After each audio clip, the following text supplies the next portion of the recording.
Frika dhe pasiguria kam pllakosur vushtrinë. Rrugët duken më të heshtura se zakonisht, ndërsa banorët flasin me zë të ulët për ngjarje tronditse.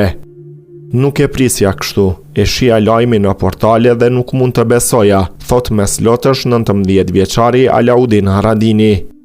Nëna e tij 42 vjeçe Nexhmie Haradini u vra me armë zjarri në 24 mars në fshatin Stanoc të komunës së Vushtrisë. Autori i dyshuar i krimit, 58 vjeç, vrau më pas veten.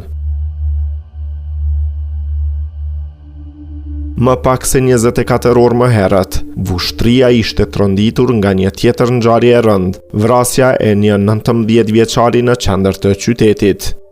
Për të dyja rastet, autoritetet thonë se janë duke kryer hetime e duke mbledhur prova, po për Alaudinin, dhimbja është e padurueshme.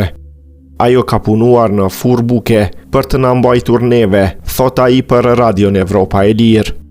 Me baban dhe 2 motrat më të vogla, Alaudini e gjen veten në një realitet të ri e të papritur. Vrasja e nënës sime duhet të jetë rasti i fundit, thot ai pa dashur të flas më gjatë.